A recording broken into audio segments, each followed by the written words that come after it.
I'm Jen. And this is Chamomile and Clove, our All Souls podcast. This is our second chapter discussion episode for Shadow of Night. So we will be talking about chapters 4 and 5. Yay! We're gonna have a witch trial. We're going to have like a mini witch trial. We're gonna talk about witch trials a lot. Yes, it is trial-esque. Yes. There are tribulations, there are issues. There are certainly tribulations. There are lots of paunchy middle-aged dudes with opinions. Yeah. Mm-hmm. That's kind of the way it goes. But so we, as you might have noticed from our reading schedule, we have separated out Shadow of Night into smaller chunks, some bigger chunks for thematic or other reasons. And so these chapters are together in part because of what they do, which is essentially chapters 4 and 5 deal with the change in Diana's magic and the attempt to accomplish the first goal of coming to the past, and then seeing how the best laid plans of mice and men off-gangedly, etc. Or the best laid plans of Matthew, really, just go haywire. Exactly. With lots of pontificating from the peanut gallery, which are basically like, I feel like the School of Night in this is like the Greek chorus, like in the background. Like they've always got something to say, but none of it's helpful. Well, we can talk about Matthew and the Illuminati treehouse later. And we get to meet a very important character in chapter 5, and I am excited. Yes. Well, that sounds like a nice segue into my chapter breakdown. So in chapters 4 and 5, we are still at the Old Lodge immediately after Matthew and Diana's time walk to 1590. In the first chapter of our reading, we learn that Matthew has sent into the village for Widow Beaton, who is an elderly cunning woman and witch who is coming to assess Diana for her magical capabilities. Diana, once faced with Widow Beaton, realizes that this is not going to go well. Let me back up. She knows this isn't going to go very well because in 1590, because she's a historian, she knows that the world is already turning sour for many people in the hoi polloi, and they believe that anything from droughts to famine to storms to dying livestock to the common cold can be blamed on people like cunning women, i.e., witches. And so she realizes that this could be a problem, and that Matthew, as a very powerful man, has just invited a powerless old woman to his house to bully, cajole, and threaten her, which is, in fact, precisely what he does. And then, for reasons of her own, Widow Beaton tries to force Diana to perform the bell, book, and candle ritual, which Diana miserably fails. But what Diana can do is rot fruit on command. Yay. So guess what, guys? If you didn't like quinces, neither does Diana, because she manages to make it turn to pulp in her hand, terrifying literally everyone. Then we move into chapter 5, where the door bursts open, and we learn, because of hand-wavy, timey-wimey magical stuff, that 16th century Matthew has gone poof, and all of a sudden, Gallowglass and Handclock... No, Handclock is not his name. And all of a sudden, Gallowglass and Hancock are without their lord and master and come back to the Old Lodge in search of him. They burst through the door, bringing cold air and irritable opinions, and then we basically have a witch hunt. There are men from the village who are storming the castle as we speak and want to come and question Diana about the weird things she can do or has done. We learn that there's a white stag hanging about, and that apparently Diana is the source of everyone's putrid throat. Then, at the end of the chapter, we learn that Matthew is not only a member of the congregation, but he is also a spy, which makes him a spire. Boo. Fine, I'll edit that out. That was uncalled for. No, keep it. So we learn that Matthew is a member of the congregation and a spy, and that he has been keeping things from Diana, and that I think 1590 is more complicated than he remembered. Yes. That's an excellent summary. Meanwhile, in the peanut gallery... Kit is being awful. Hal is being lovely. Walter is being critical. And Tom and George are doing whatever Tom and George do as minor members of the Beatles. As being basically indistinguishable from one another. Correct. So... that's where we are, and I think that we have some differing opinions about what's going on in this chapter, or this pair of chapters. Do we want to talk about them sort of beat by beat, or do we want to do structural talk or character talk or plot talk first? Which one to do? Shall we go through beat by beat and intersperse our structure and plot talk? Sure. And certainly the character talk interspersed, and then we can talk about the structure at the end, perhaps. I think we really get a sense of the tone of Chapter 4 from its second line on page 43.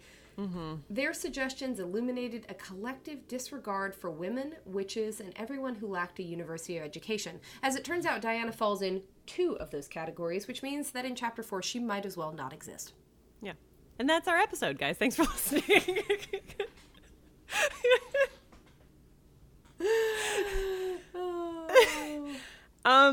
Yeah, so gosh, where to start?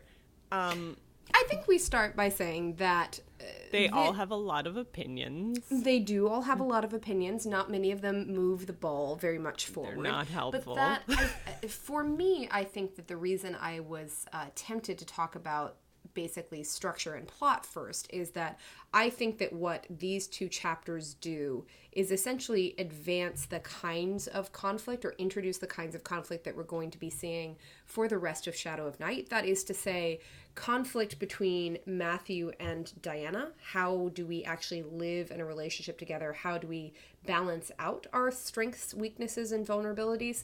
And then Matthew and Diana in their quest to, or Diana in her quest to understand and learn her magic, but realizing that it's not going to be nearly as easy as they thought when they picked up their feet and stepped into the past. Yeah, definitely. I mean, like, certainly what we get in Shadow of Night, which we talked a little bit about last time, is these, like, episodes of conflict, you know? They're almost like trials for our heroes, like mini conflicts that take us through the entire book, and this is kind of like the first one that we get.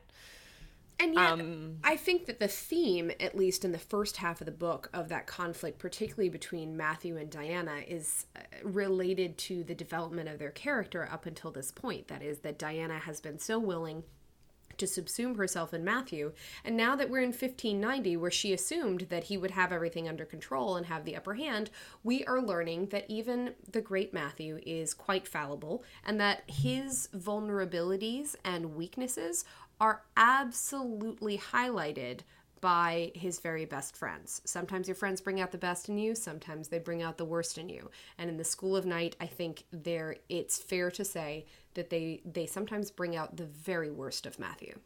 Yeah. And, you know, as we talked about in A Discovery of Witches in our last 2 episodes of the book, is that we do a lot of work with Diana in A Discovery of Witches, and like moving her character forward and getting her to work on her identity. And now that she's kind of on her way with that, while she is cleaved to Matthew, we didn't do a lot of work on Matthew. And now we get to do work on Matthew because he clearly needs it.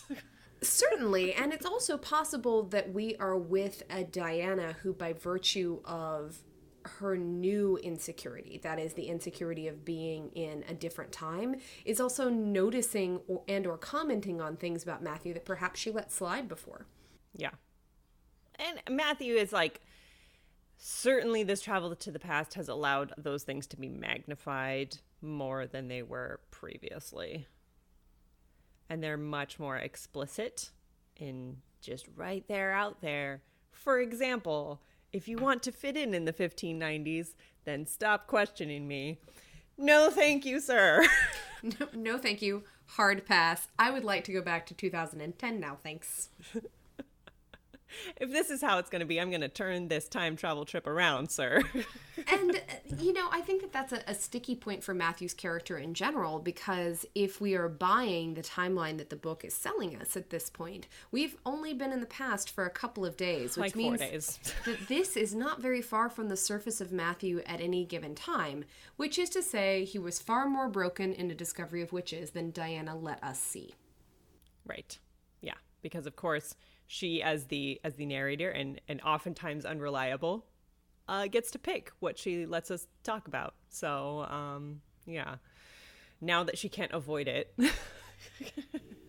And now that she's literally compromised by the fact that she is female, penniless, and powerless in a time where it's extremely difficult to be those things, she is feeling the press, I think, of Matthew's weaknesses much more strongly than she did in the 21st century, where I think that she believed that she always had an out. I think that Diana legitimately believed that in some part of her brain she could still be independent, she could still go do these things, that nothing was actually going to change, and that Matthew was always going to be this solicitous scientist figure and tragic hero, and that he wasn't. Like, in order to get a tragic hero, you have to mess with them. Like, there has to be stuff not working right, or they're not tragic. Yeah. And I mean, Diana enjoys being willfully ignorant, so, or ignoring things or lying to herself about things. So, yeah, just like the beginning of chapter 4, we have this like a 3-beat of awfulness from Matthew between page 44 and the top of 45, where I'm just like, oh. Right. But, I guess he gets points for, like, not wanting to touch her in anger. Like, you don't get a gold star for that, dude. I'm sorry. Not sandwiched between, like, all that other garbage you just said. and garbage that I do think probably comes from a place of a desire to control and a certain amount of fear. Like, I think that Matthew... with what we learned by the end of chapter 5, has certainly bitten off more than he can chew, because as it turns out, he may be super smarty pants, but he doesn't have perfect recall of everything that he did. And so what I think these 2 chapters are doing is showing us one of Matthew's greatest shortcomings, or the result of a shortcoming we already knew that he had, which is his arrogance, and assuming that he can control and do everything, and it backfires spectacularly twice in the space of two chapters, making him pretty much intolerable. Yeah. And I skipping ahead just a little bit to where we get like the secrets not lies business in chapter 5 again. How much of this do we think is Matthew keeping secrets, and how much of it is Matthew covering for not remembering? I think that's fair. Right? Like, I feel like he's just trying to preserve as much dignity as possible sometimes and be like, of course I was keeping that a secret from you. I remember everything. Well, it's just like he said in chapter 2 or chapter 3 when talking about how much he missed his friends, that the broad strokes of what he did are very obvious to him, or the broad strokes of his friends' personalities, but he's forgotten how they laugh or how they move or things about them that required closer and more intimate study. And that's also true of all of the complicated machinations that he was doing for his own reasons or for his family's reasons. And what is positive, I think, about chapter 4 is that this is a Diana that is actively pushing back against Matthew, which is another change. Like, we do have a Diana that is speaking up and saying, no, I think that you are being an arrogant twit right now. And I think she's completely justified in doing it. But I think that the Diana of a middle of Discovery of Witches would not do that. No. That Diana was much more comfortable and, certainly more like in her shell than the Diana we have now, which could be part of it also. Meanwhile, while Matthew's being awful, Francois is my hero. Francois is lovely. She's lovely. Yes. She reads him his rights. She certainly does. Insofar as she can with regards to, clothing and etc. It just makes me so sad on page 45, where Diana says, my career-oriented 21st century life faded further with each restricted breath. And using the phrase restricted breath to me not only signifies the clothing that she's wearing, but her every moment of her very existence. I mean, the School of Night has made it abundantly clear to her that she doesn't fit in, and that several of them don't want her to fit in, and that everything that she does is being weighed, measured, and judged. And between that and not having any ability to do the things that she quote-unquote needs to do, or that are on like the 1590 to-do list, yeah, I think is incredibly repressive and very difficult for her. It's quite suffocating. And I feel like one of the positive sides of having all of the members of the School of Night is that you get that feeling of like being suffocated, when they're all in a room together and they're all talking and nobody's listening to her and they're all just like spouting their ideas and arguing with each other and paying no attention to her. As a reader, you're like, I have to get out. Like, it's extremely effective, but it's also, I think, effective at conveying how extraordinarily unusual and different she is. Because I think that the Diana of A Discovery of Witches, when it's first proposed to go to 1590, she has, I think, a very romantic notion of what that's going to look like and how she will get along with people like, say, Kit Marlowe. That is unfounded, partially because she doesn't actually know what it was like, but also because she is such an anomaly. Like, she is not really processing the fact that this is a culture and a time where women generally did not get to have opinions, and they did not, it was unusual for them to read or to push back or to be even remotely challenging. Right. Yeah. And I mean, and Kit himself, while we haven't really talked about it, is an anomaly. Like, he's an anomaly also because he is a demon and because he is gay. But like, he's still a man. He's still a white dude. And he has powerful friends. So, yeah. And he has somehow earned a place amongst these people. Like, he belongs there. He has earned his room and board. He's earned Matthew's sufferance. Whatever it is, he's earned it. And Diana is very much an interloper and an outsider. Yeah. And I feel like for Kit too, like, while he is very much, you know, classified as an other in the society that he lives in, he does not accept or acknowledge otherness in other people. Like, he does not have empathy at all, whether it's because he doesn't like Diana just because of who she is and who she is to Matthew, or because he just lacks empathy overall, which I think I lean more towards that. Actually, yes, I think that there is something to that, and that what we see of Marlowe is somebody who lacks empathy, but also someone who is so deeply self-involved and combination of like self-loathing and self-aggrandizing. Like, when Matthew says in chapter 2 or 3 that Kit Marlowe is a masochist of the first order, and as long as that chess piece causes him pain, he's going to keep it nearby because that's how he feels, essentially, is by being hurt himself or by hurting someone else. And that is a really, really sad statement of his character. But, you know, the worst part to me, or one of the difficult parts to me about these two chapters, is that for me in these two chapters, Marlowe is more tolerable at times than Matthew is.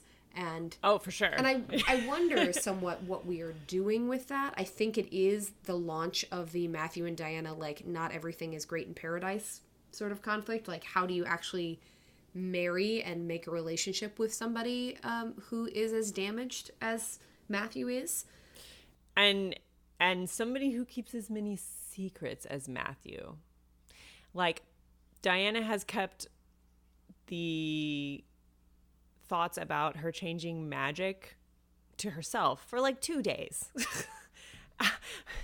Matthew has like tens upon tens of thousands more secrets kept for longer than that.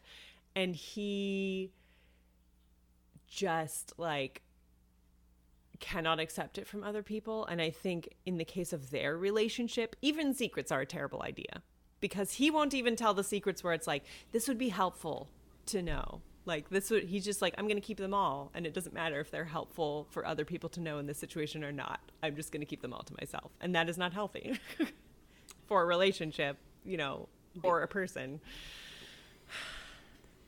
Because being protective and domineering is something that is very much a part of who he is, and he believes that maybe if he just doesn't tell her, he can shelter her from that, or that it will work to their benefit, which is something that I think is very, very clear by the end of chapter 5, that Matthew seems to believe that keeping the secrets will work to their mutual benefit, and it most certainly literally never does. Not. Shall we talk about Widow Beaton a little bit? Absolutely. So poor forgotten Widow Beaton. Who is apparently the image of a witch. She's literally the cackling witch, like going down the stairs in Snow White. Like, she's straight from Central Casting. The Beatons, by the way, historically were a Scottish clan who were actually like a clan of healers, like known healers and wise people and seers. So making her a Beaton, I think, is a very apt choice while we are in England, not Scotland, but whatever. I thought it was interesting that this chapter on page 49 puts the idea of like the witch from Central Casting sort of like cheek and jowl with the statement about the pricking of Diana's thumbs, which is, a quote from Macbeth, and by the pricking of my thumbs, something wicked this way comes, right? That is about the witches, right? Which I thought was extraordinarily interesting, but also I don't know sometimes what to do about Widow Beaton, except to say that I think that she acts on the plot more as a symbol than as an individual. And as a symbol, she is a symbol of Matthew's hubris and ignorance and arrogance and the difficulty, I think, of re-entering the world of witches when you've been so long away. Yes. Yeah. And I think she also is our real symbol and introduction to the difficulty of being a witch, like during this time period. Not just being a woman, but also being a witch, because she is clearly a witch, but she's so protective of herself that she absolutely will not take any risks for another witch. And she cannot afford to. No. And I think that there is also something in there about a reflection of what Diana would potentially be if she did not have Matthew in the School of Night to stand up for her and to protect her. I think that her understanding of what it is to be a witch in 1590, even if she's theoretically aware of the idea of witch hunts, she is still not, like, the choices that Diana made in A Discovery of Witches to be a loner, to be by herself, to be cut off from coven and clan are choices that maybe were a necessity of an older age, because Widow Beaton appears to, at least in this chapter, be alone. But they're also extremely dangerous, like choosing to be a lone witch, reaching out to another lone witch is risky. Yeah. Yeah. And I'm wondering a little bit, what do you think about Diana's moment kind of in the middle of the scene with her and Widow Beaton, where she knows how dangerous it is to be a woman and a witch during this time? And it seems like she can tell that Widow Beaton is trying to deflect, but then she still tries to go and extract the witchiness from Widow Beaton. Like, she still tries to call Widow Beaton out. And I'm not sure what to think about that. I'm not either. I think that it's interesting on page 50 where Diana says of Widow Beaton, it was dispiriting to see a witch try so hard to be invisible. And as though Diana didn't spend most of A Discovery of Witches trying to be invisible and trying to be unremarkable. And I think that part of it is Diana navigating how to be a witch among witches to whom she is not related. The only witches other than Satu, Peter Knox, and Gillian, all of whom are antagonists that we see in A Discovery of Witches, are Sarah and Em. We don't really have Diana interacting with witches who are, for lack of a better term, neutral, who are strangers. Yeah. Yeah. Yeah, it's kind of like, it's a weird scene. It just sits really weirdly with me, and I don't know what to think about it. But I think what we see with her making that comment about Widow Beaton is like Diana still lacks a lot of introspection, because it's not her saying it's sad to see a witch in this state like me. She's just saying it's sad to see a witch in this state. Like, look at this other witch doing this thing. It is the thing that I did, but I'm not acknowledging that. Maybe that's disavowing what she had done before, although I do think that she acknowledges it a little bit earlier, or at least how much she has changed, or how far she has traveled from where she was as a scholar, an academic, and a reluctant witch at the beginning of book 1 to where she is now, where she's actively seeking training for her magic, but she is doing so in a way that is, well, because Matthew has forced her into this position where she is pressing upon this woman, this friendless, poor, terrified old woman, pressing on her to render a service that this woman cannot do. Yeah. And it all goes terribly badly. It does go terribly wrong, but it highlights, I think, the conflict, as I said, between Matthew's way of doing things and the way that things ought to be done, between Matthew and Diana at this juncture, between, some of the issues that made it difficult for creatures to exist in any time, much less one where they're liable to be blamed for ill fortune. I think that it's a really, I think it's an uncomfortable chapter, and I think it does that on purpose because of the kinds of ideas that we are launching for the rest of the book. I love on page 52 when Widow Beaton goes through the story of the Bell, Book, and Candle, like why that is so important. I think that's really nicely done, and I like that it causes the men to sit back on their heels and reckon with the fact that she has power of some sort. It may not be as strong as Diana's. She may not be the kind of person that they are ready to respect, but she has hidden depths. Yeah. And she certainly has like a stage presence, she's like telling them, she's weaving this whole like story and telling them all of these things. And she has like a showman aspect to her, which I feel like in order to be a village wise person and a healer, you kind of need to have that in order to survive. The point is Diana sucks the life out of the Quints. Oh, yes. I was thinking about the amount of anger and fear that leads Diana to get to the Quints in the first place, that Diana becomes so frustrated because the Bell, Book, and Candle, as we know from Diana's introspective comments on page 53, basically pokes an old wound really hard, and she's just unable to perform that. Plus, she is still... Sorry, I was going to say, plus she's got, like, Matthew, like, commenting over her shoulder, like, side seat driving the whole time. I'm like, dude, I wouldn't be able to do it either. Like, come on. And especially with, like, Kit Marlowe watching. Yeah. And saying, well, maybe she's a liar. Maybe she's not a witch after all. Yeah. Because that's the kind of thing you lie about. Yeah. And it's also, helpful. Right. Well, that is... Peanut Gallery. Is nothing if not helpful. He's nothing if not helpful. Peanut Gallery commentary and side seat driving is always helpful in stressful situations. He is the most helpful member of the Treehouse Boys Club. That is Kit, in a nutshell.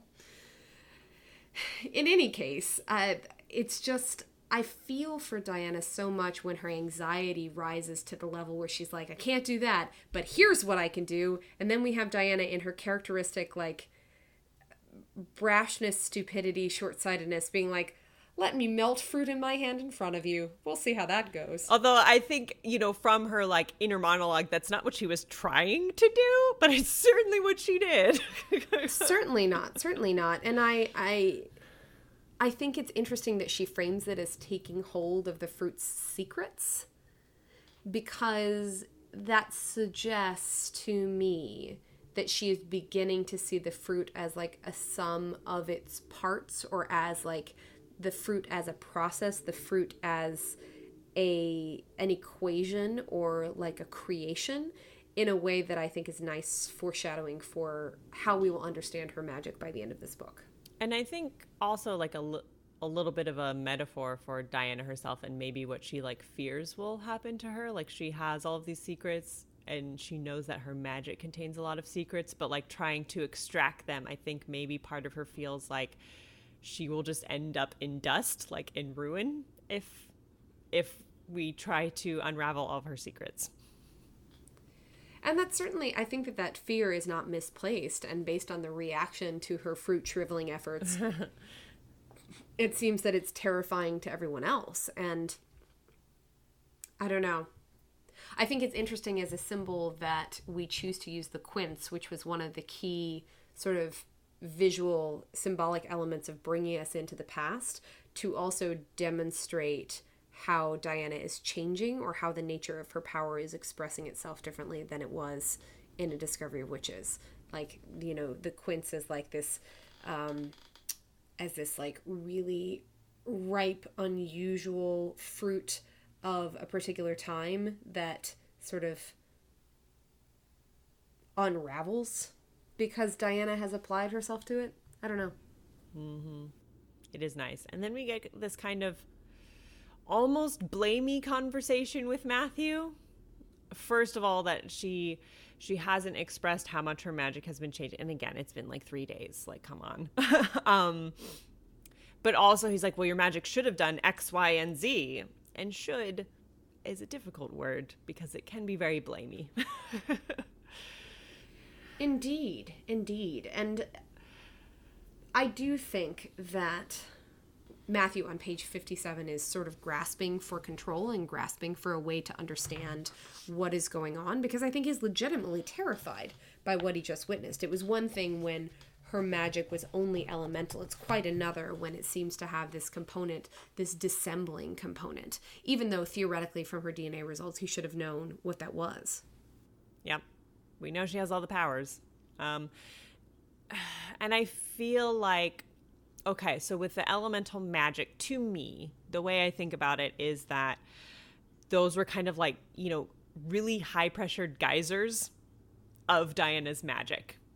You know, that had been, all of her magic has been so tightly pressurized for so long that is when she meets Matthew and we discuss, like, she meets him and all of this starts to come apart and her spell binding starts to come apart. And so we have these really high pressured geysers of like purely elemental magic that happen in A Discovery of Witches.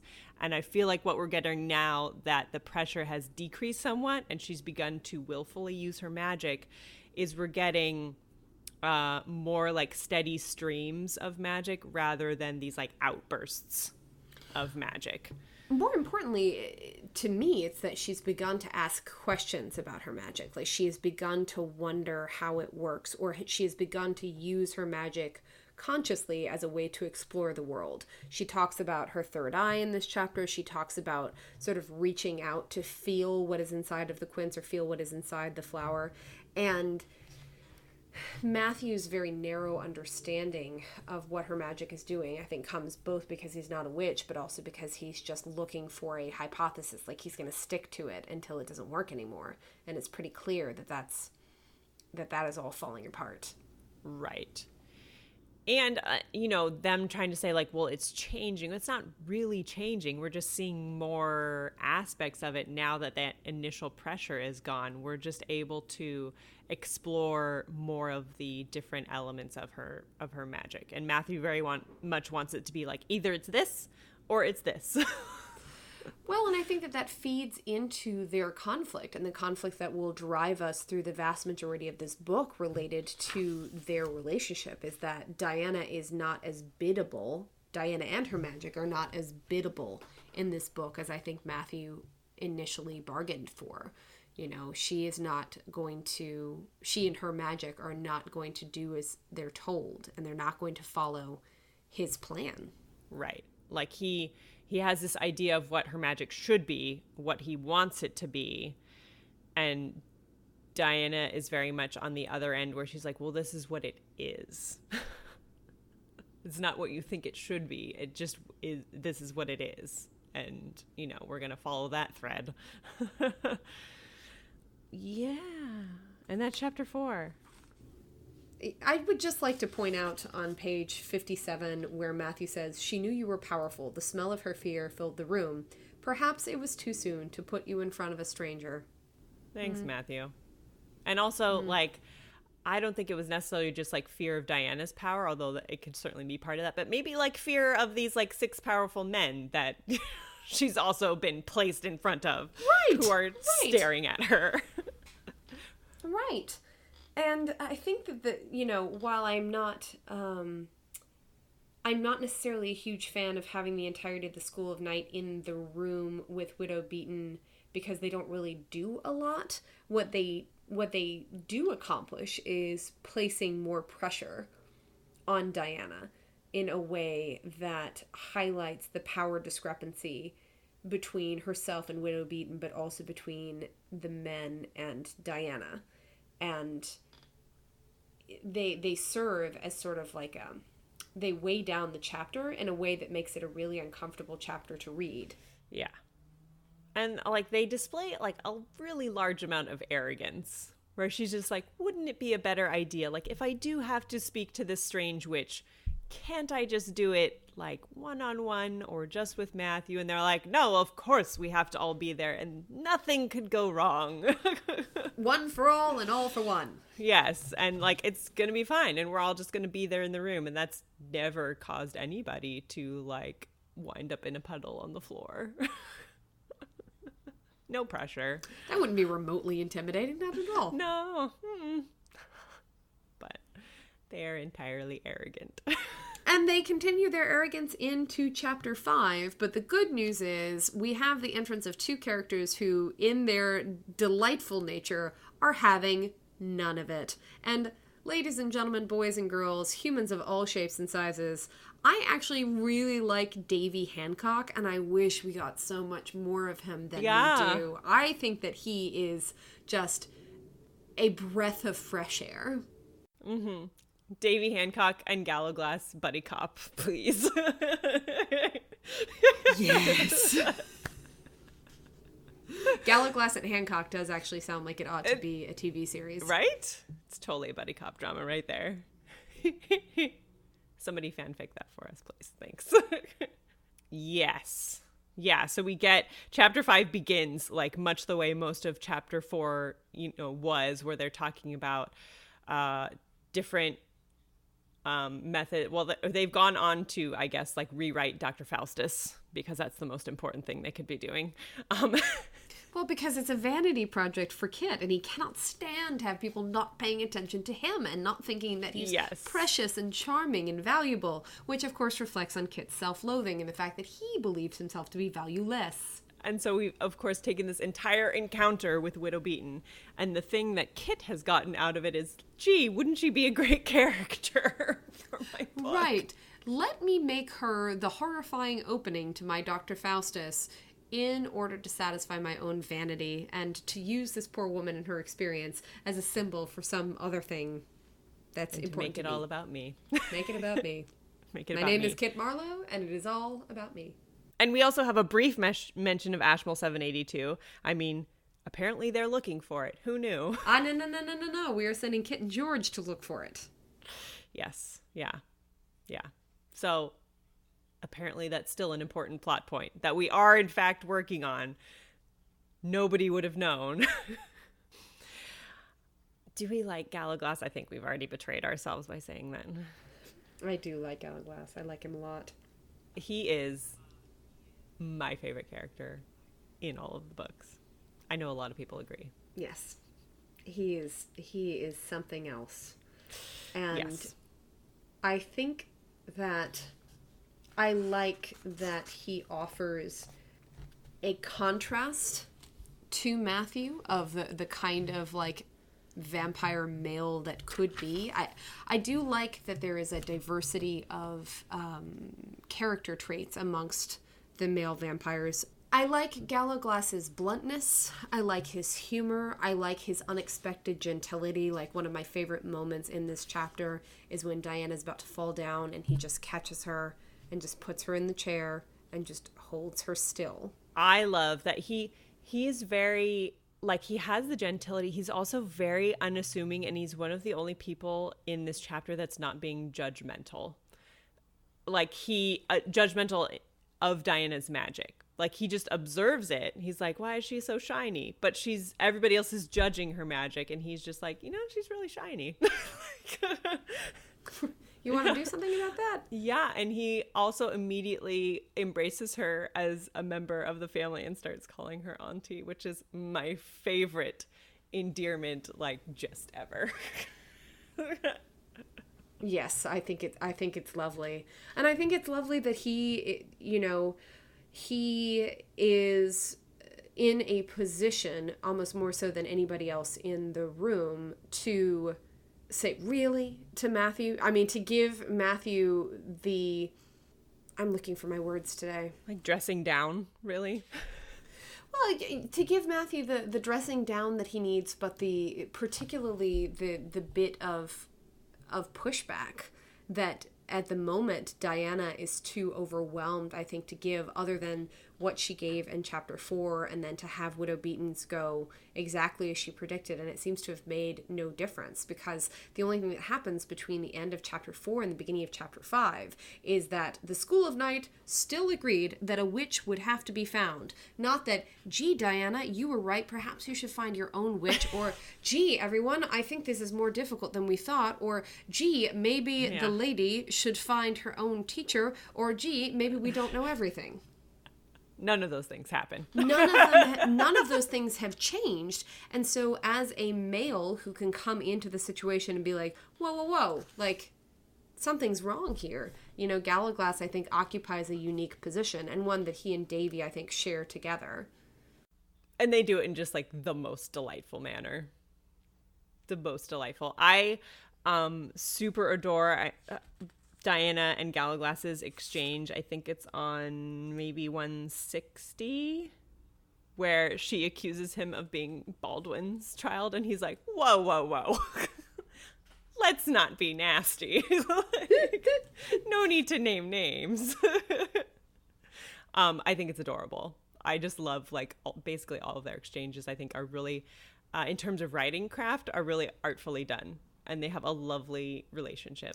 I love on page 62 where Hancock says, "You abandoned us in Chester for a woman," and Gallaglass says, "You have an unerring ability to grab the wrong end of the stick," which I just think is a great way of being like, try again. Yeah. Go back out, come back in. Yeah, and it's the same kind of humor that I think works especially well in these scenes, that even though they are tense, you know, it's the acknowledgement of that there is, like, there can be levity and serious conversation at the same time.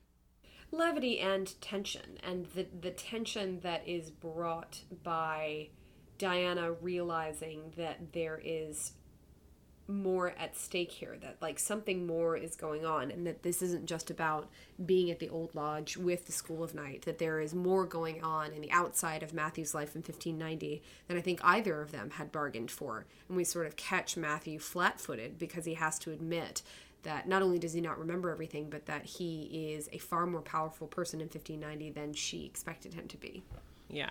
And I think in terms of writing, when writing dramatic scenes or even just dramatic stories, a lot of times writers of those types of stories will just, like, layer on the drama, like just drama on top of drama on top of drama on top of drama, which is very suffocating. Like, you need the dynamics of humor and levity to make it really good. And some people are just like, no, if I add more drama, it will make it better.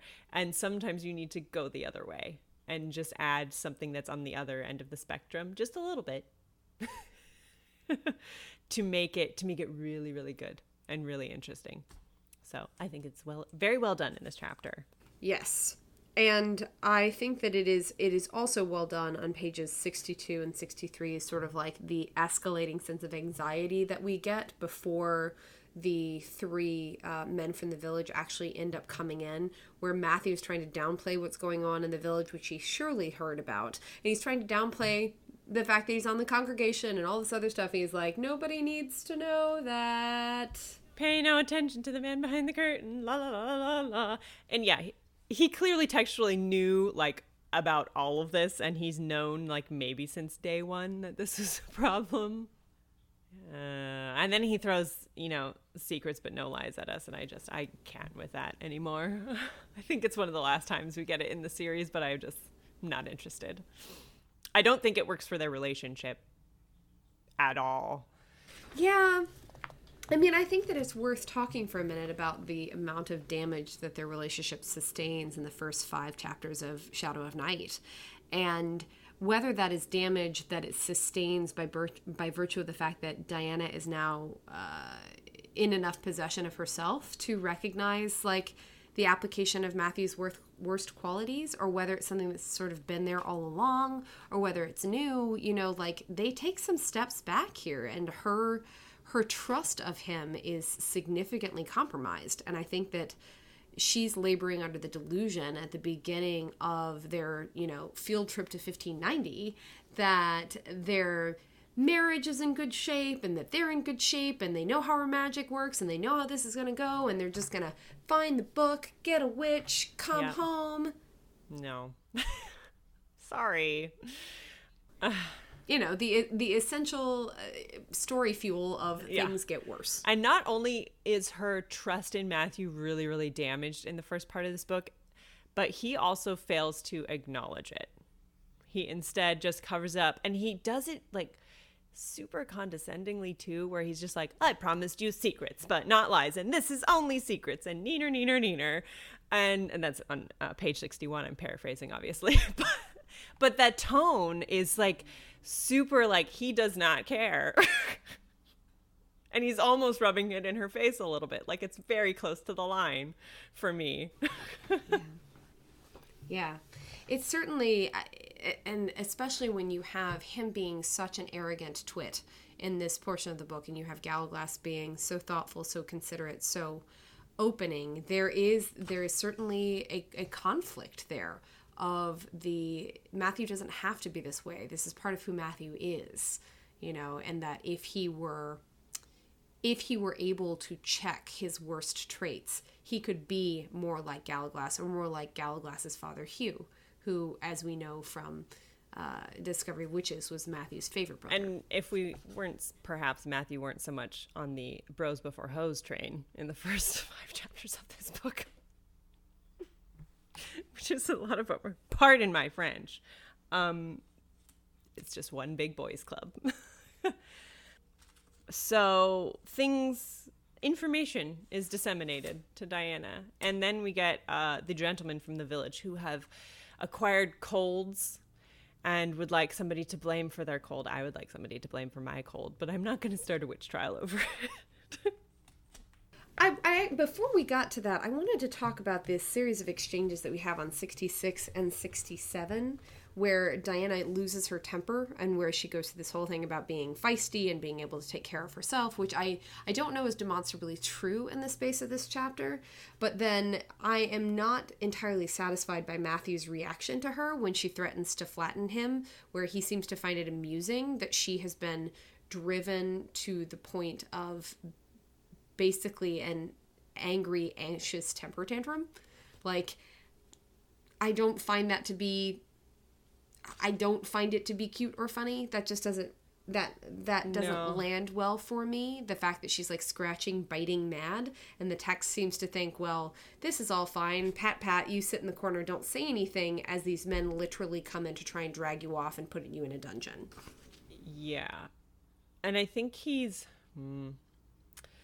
I think a lot of that is like the boys club thing coming through again, where he's like posturing almost for his friends, and it's real Do you bad. think that's what's going on? A little bit, not 100, but I think that's part of it. That is certainly how it reads to me. Do you think that that's what's going on in the first like 4 or 5 chapters of this book? Do you think that Matthew is posturing? Do you think it's for Diana's benefit? I think it's for the boys' like to say, benefit. I belong here? I think it's for his benefit and for his friends' benefit. It certainly doesn't benefit Diana at all. But well, if you look at it from the perspective of like Diana's read about like all of these people and him saying like, I belong here too, I'm one of them. Yeah, I think for her benefit in that he's trying to say like, this is my place and not yours. And, for his friends, just to prove that like prove to himself that he like belongs there. And it's awful that he still belongs there after all this time. Which is complicated. And it's one of the things that like we haven't really discussed yet about Matthew, knowing that he was lonely, knowing that he was without community, the way that Matthew might textually be feeling about being reinserted into a community where he felt very comfortable, and being worried that the new Matthew, the Matthew of 2010 as opposed to 1590, won't fit in anymore if he doesn't go back to the old game. Right. And that's a bit of a gamble, you know, like saying, yes, I can still roll with the boys, but 1590 Matthew was a completely different Matthew. And do you really want to still roll with the boys as 1590 Matthew, knowing like full well or being in denial of the fact that that was a different time? Matthew was a different Matthew. And do we really want to, is that beneficial to go back there? But the lure of friendship is like really strong. The lure of friendship is strong for anyone, and having the best of friends improve you, the worst of friends compromise you. And I think that the School of Night, especially in this circumstance, when you add in Diana, they are absolutely a liability for Matthew. Yeah. And I think not all of them. I think some of the School of Night certainly improve Matthew more than they make him worse Matthew. Kit, however, always makes Matthew worse Matthew. Certainly. I think that it is usually the addition of Kit that sort of sours the mix, although I do think that Walter, in certain ways, can bring out some of Matthew's rough edges. I think he can also inspire Matthew to be better, but I think when it comes to sort of like arrogance, worldliness, and domineering nature, like Walter is right up there with Matthew. Yeah. I mean, when you put him in with Kit, like we talked about last time, he does tend to temper Kit more than he makes Matthew worse. But just by himself with Matthew, he certainly influences Matthew more on into the dark side. And we get in chapter 5 as well, like Kit using Matthew for money, Matthew letting Kit use him for money. They all know that's what's happening, and like it's fine. And basically treating it as though it's cute, which I want to stick a pin in that, because I think that we started the discussion last time about what kind of person was Matthew that Kit Marlowe, this particularly odious version of Kit Marlowe, is his best friend or one of his best friends. And what does it say about Matthew's need for dependence and flattery that he kept Marlowe so close and that Marlowe can continue to exploit him? I think that one of my larger theories about Shadow of Night is actually that 1590 Matthew indulged Kit, at least flirtatiously, a great deal more than 2010 Matthew remembers actually occurred. I think that 1590 Matthew really enjoyed being the bee's knees for somebody who would never have him. Which is awful. Right. No, I think there's a good deal of cruelty there, but I also think that Matthew, who is a bit of a champion masochist himself, recognizes like a fellow feeler, you know, a fellow feeling human in Kit, and that's part of why they stay together. Anyways, I just think that 1590 Matthew had a much more complicated and much more intimate relationship with Marlowe than he's willing to admit at this point, and I think that must make it, if one can have a little bit of empathy for Kit, I think that the distinction between 2010 Matthew and 1590 Matthew is probably really painful for Kit, but that they are both masochists with a great deal of fellow feeling who tend to exaggerate each other's melancholy and drama. Yeah. And especially considering, I mean, for Kit, like Matthew just left 2 days ago, 1590 Matthew just left like a couple of days ago, and surely their relationship was fine, you know, to the extent that Matthew was leading Kit on and they're all having a great time, and, you know, Kit is enjoying this very much, and he comes back 2 days later with a wife. Not to justify anything that Kit Marlowe does, but like, you know, that's kind of a big deal for their relationship and certainly unsettling. Yeah. Unsettling at the very least. Yeah. I am rather proud for Diana that Gallaglass immediately compares her to Isabeau. My other favorite thing about Gallaglass calling Diana auntie is that he calls Isabeau granny, which I just adore. He has the best endearments.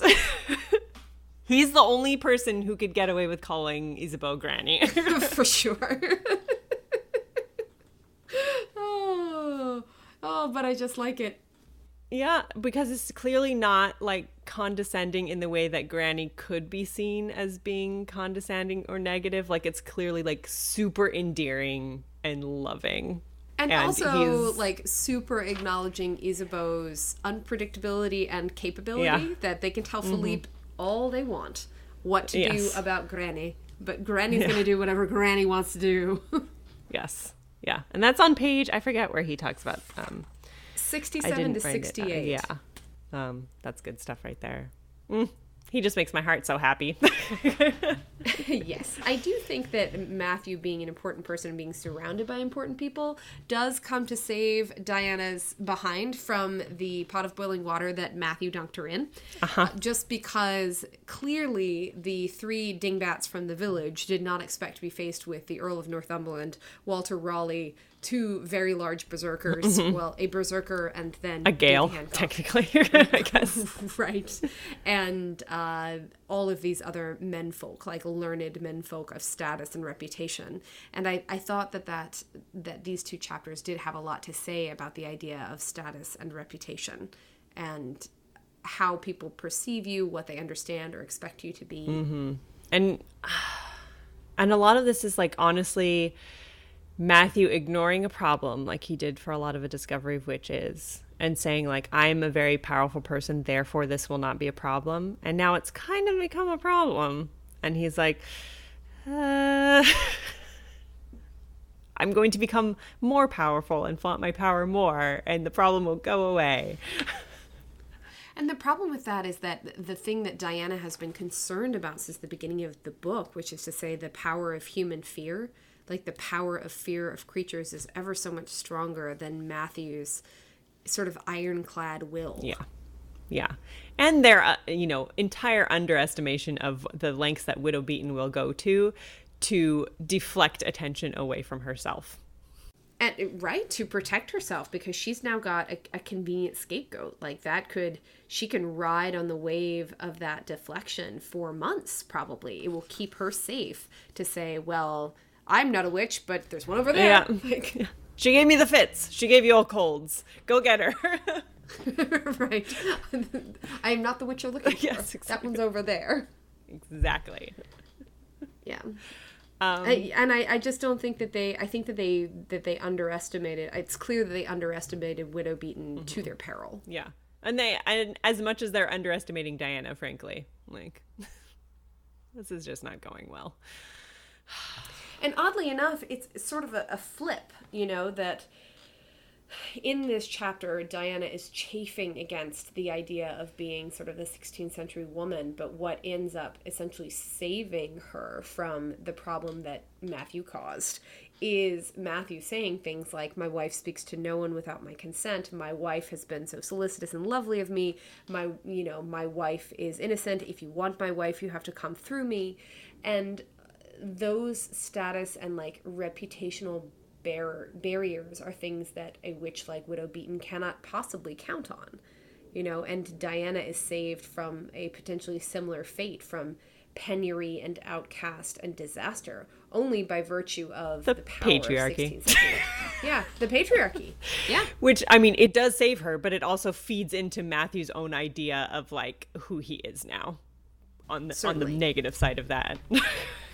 And I think that like you could easily look at these chapters and the hand of the patriarchy in them is very, very strong. I think that we are dabbling in some of the gender essentialism we talked about at the end of A Discovery of Witches, not necessarily to the credit of the plot, even though it is historically accurate, using the term loosely, obviously. But, the effect of like Diana struggling against power, privilege, influence, and insignificance at the hands of like a room full of men is really, really hard to watch. Yeah. Because we've got how many? 8 now? We've got 8 men. I actually love the image of Diana sitting in the corner of the chair in her Elizabethan garb with this like lovely like snowflake collar that she's wearing, and these like 8 men like just like flanking her, and her like sitting in the center of that. I think is actually a really lovely image while they are trying to be incredibly domineering, but she's clearly the center of the attention if you picture Right. it. And maybe that is more of a historical note that, you know, as repressive as the patriarchy was is the protection in the end that Diana, as a powerless, penniless woman, has to rely on. It's all that she has. Mm-hmm. Yeah. What do we want to Yes. do? Well, I should go back and say I actually really like the rising sense of Diana's anxiety in pages 70 through 73. I think that's very nicely done. What do we want to say about the stag, which has now appeared twice in these two chapters? Well, there's the one side which is like, is the stag really there? Is she the only one who can see it? And also just the tie back into Diana the Huntress having the white stag there. Hashtag symbolism, I guess. Right. I mean, Diana as huntress and hunted. Yes. You know, certainly that the image that the white stag conveys here, I think, is one of both like premonition and then also of prey. Yeah. And certainly a bit of foreshadowing. And on, you know, the basic level, a white stag being a very rare creature. And Diana is herself a very rare creature and out of her element, just like the stag. So. Yes. Yes. Yeah. I like that very much. And I feel for Diana very much on page 73, where she sort of realizes that, I think it's the beginning of her realizing that she has more to do in the 16th century than learn how to blend in. And I think there's a great deal of irony for a character who did such a good job of blending in A Discovery of Witches, that she basically subsumed her identity as a witch to being a woman in 1590 who doesn't fit in, to the point where and who is trying to access, understand, and control her power as a witch. I think that's an interesting dichotomy. Well, and the lifetime of fitting in is clearly insufficient for the place that she is now. A lifetime of practice at being invisible is completely insufficient. Yes. Maybe it's because you can't hide from your identity? Yes. That is true. It's going to get you. It's going to get you. Speaking of identities, BT dubs, Matthew's a spy. End of episode, end of chapter. Cliffhanger, quote unquote. Is it, or is it a game really changer? Yeah, it's kind of a game changer. I mean, it's treated a little bit like a cliffhanger at the end of the chapter. There's a little bit of foreshadowing, you know, with Matthew's mailbag in these few chapters coming into it. Yeah, it is a bit of a game changer. I mean, we just go on and read the next. If we're reading the book, we just read the next chapter and it's fine. But in terms of our episode, well, it also falls in that category of like things it would be nice to know about your husband. right? Things that are potentially very dangerous for you that you should know about your husband. Yeah, things that I don't think that's one of the things Matthew forgot. That seems like a very large thing. Well, he might have forgotten the finer details of the spying elements that he was doing at the time. Being a spy, I don't think that's something that you forget.